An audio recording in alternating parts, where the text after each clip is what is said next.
국가공인 자격증이에요. 혜택이 정말 많아요. 제가 제일 감사한 혜택이 장애인 주차 공간에 차를 주차할 수 있다는 게 전 정말 감사해요.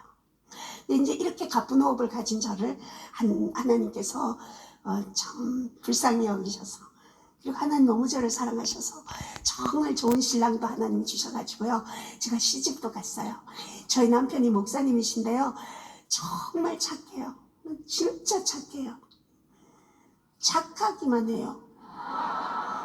죽겠어요 정말. 목사님들은 왜 저렇게 다 착하기만 하는지 모르겠어요. 근데 저희 목사님하고 저하고 결혼한 지 올해가 이제 29년째, 30년 되는 해예요.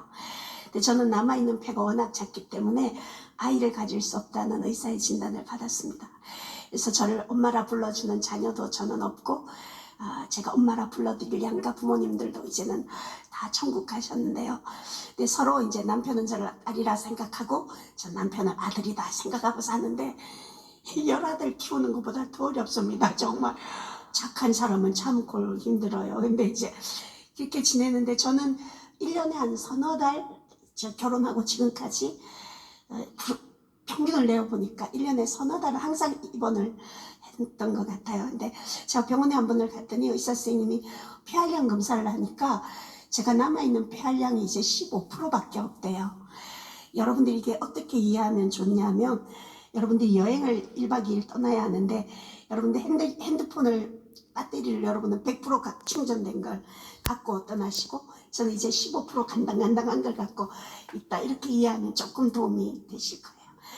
그 이제 의사 선생님께서 그 폐활량을 확인하시고는, 제가 병원에 입원할 때만 산소호흡기를 꼈는데 이제 집안에 생활할 때도 산소호흡기를 껴야 다른 장기를 보호할 수 있다고 이제 산소 처방을 내려주셨어요.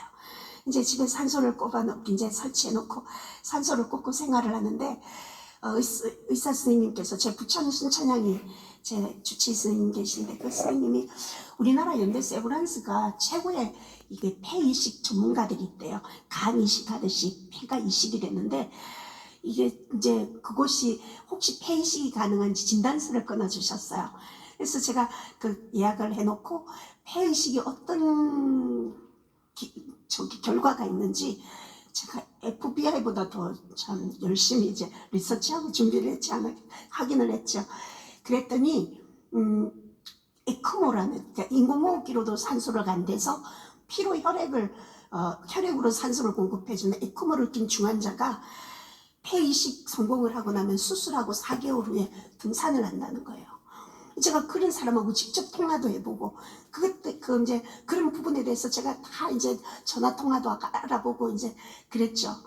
이제 얼마나 기대가 되었겠어요. 그래서 병원에 딱 갔어요. 갔더니 박사님께서 제 CT를 다 보시고는 한참을 일어나시더니 저보고 그러시는 거예요. 이 왼쪽 폐가 지금 하나도 없다 그랬잖아요.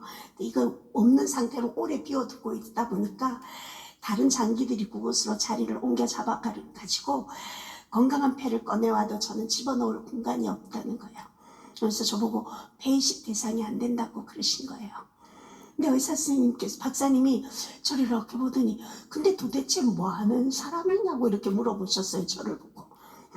왜냐하면 제가 나름대로 이제 생각을 한 게, 의사 선생님들도 예쁜 환자를 좋아할 것이다, 그런 생각을 하고, 예쁘게 하고 가면 이제 수술 날짜도 좀 빨리 잡아주고 이런 뭐 혜택이 있지 않을까 하고 정말 예쁘게 하고 갔어요. 그래서 생글생글 웃고 있으니까 폐 CT를 보니까 뭐 중환자실에 산소 꽂고 있어야 될 사람인데 앞에 이렇게 웃고 있으니까 박사님이 헷갈리는 거예요. 그러면서 저보고 몇 번을 칭찬하시더라고요. 정말 대단하다고, 장하다고. 이 폐를 가지고 이렇게 잘 일반 상태를 유지하고 살았다는 거 너무너무 고생했다고, 많이 힘들었을 텐데 절대로 폐렴 걸리면 안 되고 감기 걸리면 안 된다고 신신당부를 하면서 몇 번이고 제 어깨를 두드려 주시더라고, 격려해 주셨어요. 그래서 의사 선생님하고 미팅을 마치고 이제 문을 열고 나와서 로비에 그 의자에 딱 앉는 순간 저도 모르게 눈물이 왈칵 쏟아지는 거예요. 여러분, 마스크 쓰고 생활하시는 거 여러분 좀 불편하시죠? 여러분들이 평소에 제 호흡을 이렇게 경험해보고 싶다 싶으시면 일반 마스크 말고 구사 마스크, 그거 10개는 너무 과한 것 같고 한 6개 이걸 동시에 끼면 그렇게 끼고 숨 쉬는 게 제 평소의 호흡이다.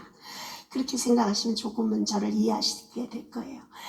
저는 여러분 이 병을 앓고 난 뒤부터 여러분들이 쉬는 그 편안한 호흡을 저는 한 번도 쉬어본 적이 없잖아요. 산소호흡기 끼면 여러분 화나게 쉴 거지만 그렇지 않습니다. 그 산소 포화도만 조금 올라갈 뿐이지 그렇게 숨을 쉴 때는 그렇게까지 도움이 되지는 않아요. 절박할 때는요. 근데 저는 여러분들이 너무 부럽습니다. 진짜 쇳들 같은 가벼운 몸으로 이렇게 금요철야 이 막히는 길을 어찌 다닙니까 여기를. 저 강화도에서 왔거든요. 강화도 와보셨습니까? 놀러 오세요. 이제 부담 갖지 말고 마음은 가볍게 두 손은 무겁게 이렇게 해가지고 오시. 그리고 여행은 다리가 떨릴 때 하는 게 아니고 가슴이 떨릴 때 하는 거기 때문에 강화도 놀러 오시는데, 그러니까 그곳에서 정말 저는 이 편안하게 쉬는 여러분들이 너무너무 부럽거든요. 근데 이제 저는 너무 기대하고 병원을 갔을 거 아니에요. 근데 이식이 되지 않는다는 얘기를 듣고 저도 모르게 이게 믿음과 상관없이 기대가 크니까 저도 모르게 눈물이 왈칵 쏟아지더라고요. 근데 여러분 저는 이제껏 정말 기가 막힌 고난의 시간들 많이 겪고 살아왔는데 제가 이렇게 이겨나갈 수 있고 웃으며 이렇게 유쾌하게 살 수 있는 건 저는 힘든 일을 딱 만나면요 거기에 자기 연민에 빠져서 막 힘들어하지 않아요. 잠깐 울고 다행이다 이거보다 더 힘든 일이 생기지 않아서 하나님 감사합니다. 저 그렇게 생각하고 여기까지 살아왔거든요. 그래서 그날도 얼른 눈물을 닦고 하나님을 보면서 그렇게 기도해서 하나님은 제 생명을 의사 선생님들에게 맡기지 않고 하나님이 직접 돌보려고 하는 거죠. 하나님 제 생명은 제 목숨은 하늘이 돌보는 목숨입니다. 하나님이 책임져 주세요. 제가 그렇게 기도하고 탈탈 털고 눈물을 닦고 집에 돌아왔습니다.